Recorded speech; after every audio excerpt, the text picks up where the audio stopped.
Olá pessoal, segue para vocês mais um capítulo do nosso canal, onde eu vou falar sobre Bauru, indígenas e rios.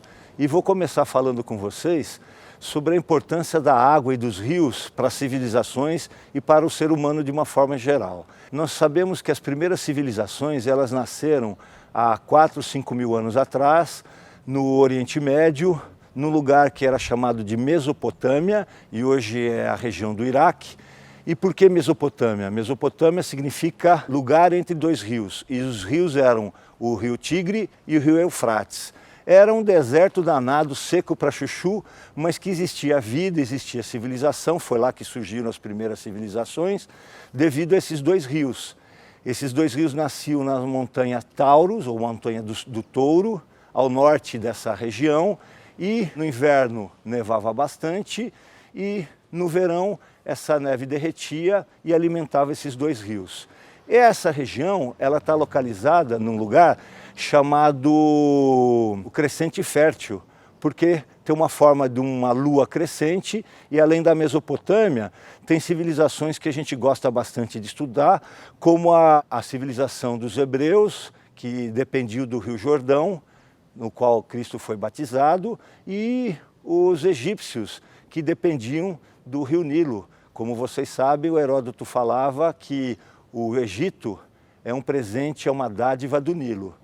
Então vamos sair um pouco dessa origem civilizatória e vamos refletir sobre a importância dos rios e das águas. Eu quero falar para vocês de um ambientalista importantíssimo chamado José Lutzenberg. Ele era gaúcho e ele foi secretário do meio ambiente do governo Collor, uma das únicas coisas interessantes que o governo Collor fez, porque ele foi um ambientalista internacional, reconhecido junto com Chico Mendes como um dos grandes ambientalistas brasileiros, falava 4, 5 línguas, e ele era engenheiro agrônomo da BASF, que é uma empresa alemã de produtos químicos para a agricultura.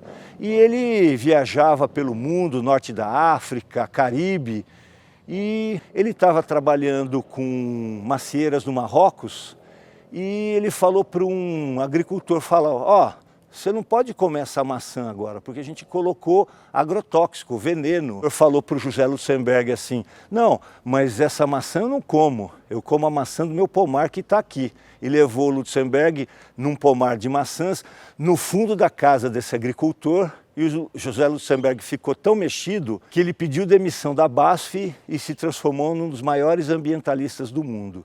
Ele escreveu um livro na década de 90 chamado Gaia, o Planeta Vivo, onde ele vai desenvolver as ideias que a vida se desenvolve porque o próprio planeta faz com que existam condições para a vida.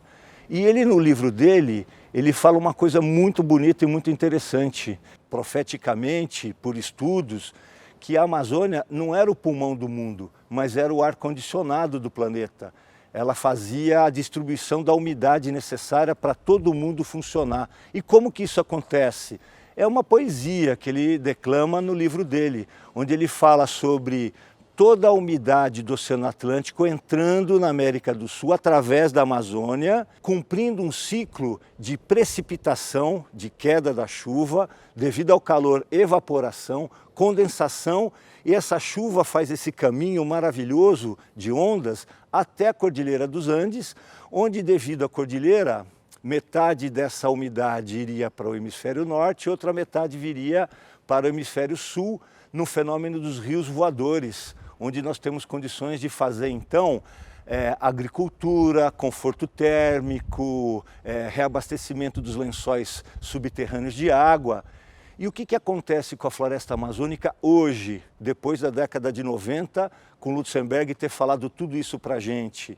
Quando a gente corta a floresta amazônica, esse ciclo de precipitação, evaporação e precipitação de novo não acontece mais, porque não existe mais a floresta úmida, você só tem uma massa de ar seca e quente que sobe e acaba, dispersa a umidade que a gente precisa para sobreviver. Quem viu esse processo acontecendo e ficou completamente tocado também, apaixonado, foi o Al Gore, que em 2006 escreveu um livro, Uma Verdade Inconveniente, e ele veio para o Brasil e ele, de avião, ele viu esse processo acontecendo até onde a vista não alcançava mais.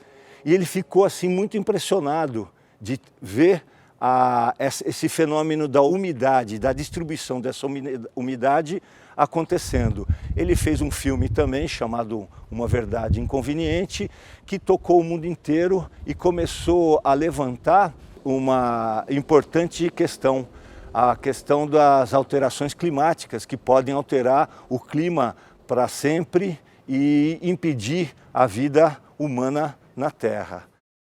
Vamos nos aproximando então mais próximo da nossa região.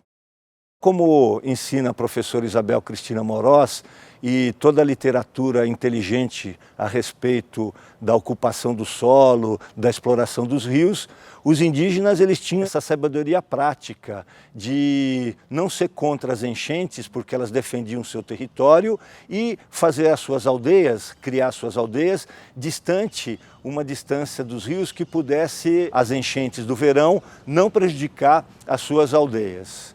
Na região de Bauru, onde nós estamos hoje, existe uma profusão de rios, como o rio Aguapeí Feio, o rio do Peixe, o rio Paranapanema, o rio Tietê, importantíssimo, o rio Bauru, e também nós temos um repositório de água subterrâneo chamado Aquífero Guarani, que abrange todo o estado de São Paulo, o Paraná, Santa Catarina, Rio Grande do Sul, o Uruguai e o sul do Paraguai. É uma quantidade de água inimaginável que daria para alimentar toda a região que eu acabei de falar para vocês por mais de 2.000 anos. Mas o que nós estamos fazendo com o Aquífero Guarani? Nós estamos poluindo o Aquífero Guarani, nós estamos impermeabilizando as nossas cidades sem plantar árvores ou então lugares onde a água possa penetrar e alimentar esse aquífero, e estamos comprometendo a nossa própria existência e a existência da nossa cidade, que é a cidade de Bauru. A umidade que chega aqui, ela é armazenada para o Aquífero Guarani através da floresta de cerradão que nós temos em Bauru. Os indígenas que moravam na nossa região, os Oiti-Chavante, os Tupi e os Caingangue, usufruíam de todos esses rios, de toda essa umidade que trazia a caça, que trazia as plantas, que trazia o alimento, e habitavam essa região de forma equilibrada. Existe uma tendência hoje de ser contra o politicamente correto e falar que os índios eram predadores, que estavam sempre brigando entre si, que não preservavam a natureza, mas como seres humanos eles tinham as suas diferenças, brigavam realmente, faziam guerras, mas através da observação da natureza, através da questão da concretude do que eles viviam, eles entendiam aquilo lá como sagrado e acabavam preservando esse sistema de captura de água para que os rios fossem fontes de peixe, de vida e de prosperidade. Então, com esse recado eu me despeço de vocês, lembrando que a próxima gravação será através do professor Edson Fernandes, que vai aprofundar essas questões que eu levantei com vocês agora, através de Bauru, Caingangue e rios. Muito obrigado pela audiência, se inscrevam no nosso canal e continuem nos prestigiando e a nossa cidade com a sua audiência.